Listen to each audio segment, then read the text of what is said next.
Okay, hi guys, this is going to be an update on the 6-foot tank. As you can see, I've got a lot more fish and plants in here now, and it's starting to look pretty good now.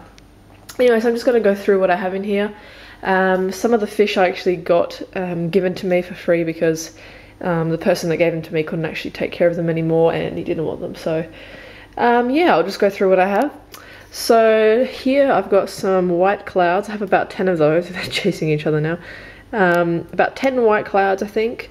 I've got my dwarf gourami, which I actually had in my 54-litre planted tank, but I removed him because he was trying to eat my endler guppies. So he's in here now.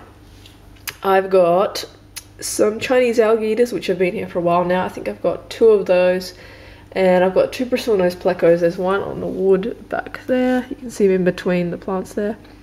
I've got 2 of those. One's a bit bigger than the other, but yeah, I've got all my striped danios, zebra danios. There's about 8 or 9 of them, I think. You can see the white clouds chasing each other. I've got 3 tetras, which I'm not actually sure what they are. It's these ones in the middle here, these 2. I've got 3 of those. I'm not exactly sure what they are. I think they could be silver tips or something like that, but they have a little bit of red in them, so I'm not exactly sure what they are.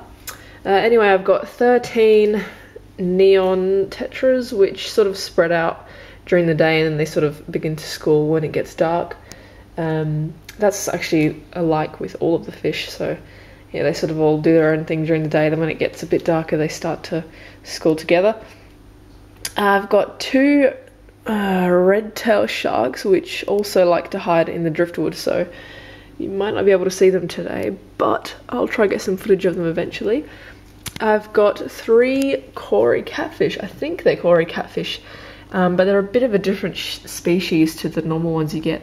They're in the driftwood there. I'll see if I can get a different angle. There they are. They're sort of in between those plants. You won't be able to see them too well. It's a bit dark behind all this driftwood. So yeah.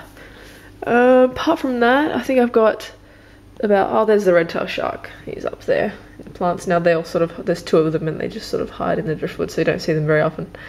I've got about 6 Siamese algae eaters, or flying foxes. I think that's the same thing.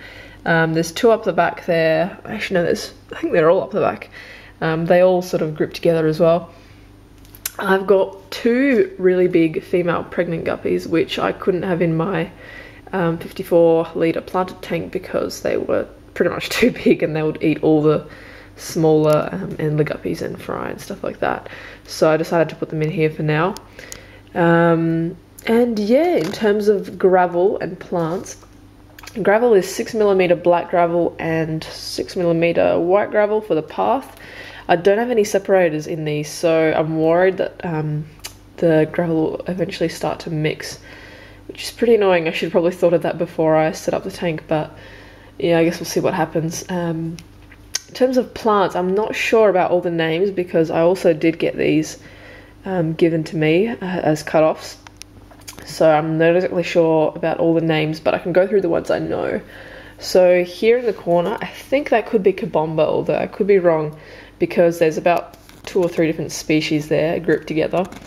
I've got some val at the back. There's some thinner one, a thinner val, and just a normal, not corkscrew, just a normal straight val.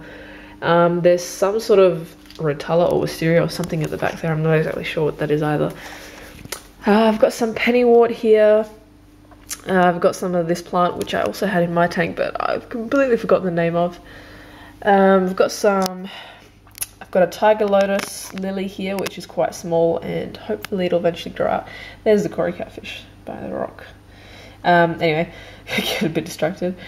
I think these are crypts here. I'm not exactly sure if they're crypts or not. But there's that. There's Java moss on that rock. There's some Java fern here. There's some Echinodorus vesuvius, which is that twisted stuff right there. There's a lace-fern plant, which has really started to grow out. It was actually a lot smaller when I got it, so pretty happy with the growth of that. It's starting to look like a giant tree. I've got some Anubias on a piece of driftwood here, and Anubias at the back there on a piece on a rock, sorry. And yeah, there's some other plant here that sort of looks like I've also forgotten the name of that. I'm really bad with names of plants, especially scientific names, so I'm sorry if I can't name them all for you, but there's that, and there's 2 different species of that sort of lily looking plant. It's not a lily, but that's what I refer to it as anyway. There's some more pennywort there. I think there's this plant here, I'm not sure what it is either, but it's actually doing really well. You can see the runners that are spreading out, and there's some runners at the back as well, so that one's doing really well. I've got some what do you call it, freshwater seaweed. I'm not sure what the name of that is either, but there's that. There's some dwarf rush something, again I have no idea what it's called, but I'm pretty sure it's dwarf rush and something at the end, but I can't remember what it's called. I'm really sorry guys, I have no idea with half the names of these plants. I'm gonna have to look up on that.